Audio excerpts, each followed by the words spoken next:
Sir আমি তুফান না। তুফান সিনেমার যে অংশ থেকে কান্নায় ভেঙে পড়লেন হলের সব দর্শক। এই দৃশ্য দেখলে আপনিও কান্না করবেন, এটা কিন্তু বাস্তব।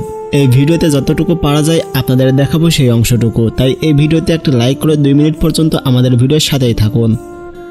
তো আপনারা দেখছেন ইউনিক ভিডিওস ইউটিউব চ্যানেল। যারা আমাদের চ্যানেলে একদমই নতুন রয়েছেন তারা এই চ্যানেলটি নিচ থেকে সাবস্ক্রাইব করে বন্ধুত্বের হাত বাড়িয়ে দিন। সাকিব খান বাংলাদেশের জনপ্রিয় একটি নায়ক। বিগত 1 যুগ ধরে তার একটি সিনেমাও ফ্লপ হয়নি। তিনি ভালো অভিনয় করেন, একথা সত্য, তবে অভিনয়ের পাশাপাশি ভালো গল্প ছাড়া তিনি কাজও করেন না।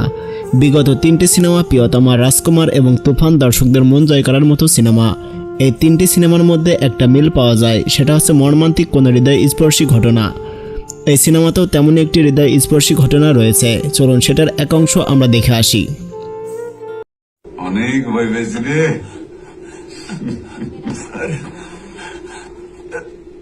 স্যার আমি তুফান না।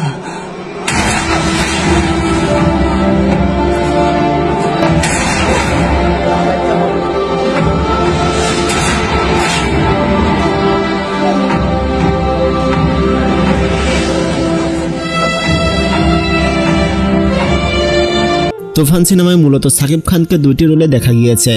একজন হলেন তুফান আর একজন হলেন সাধারণ মানুষ। মানে এখানে সাকিব খানকে 2টি রোল করতে দেখা গিয়েছে এবং 2টি চরিত্রে আপনারা তুফান সিনেমায় সাকিব খানকে দেখতে পারবেন। এই সিনেমাতে আপনারা দেখতে পারবেন তুফানের উৎপাতে অতিষ্ঠ মাফিয়া জগৎ। এজন্য তারা চিন্তাভাবনা করে তুফানকে মেরে ফেলতে হবে এবং মাফিয়া জগতের অন্যতম কিং হচ্ছে চঞ্চল চৌধুরী। তুফানকে মারার প্ল্যানে চঞ্চল চৌধুরী তুফানকে খুঁজে বেড়াবে এবং এক পর্যায়ে তুফানকে পেয়ে যাবে, কিন্তু আসলে সেটা তুফান থাকবে না।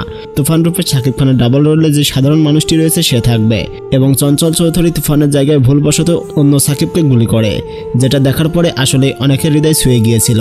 আর এটাই ছিল এই সিনেমার শেষ অংশ।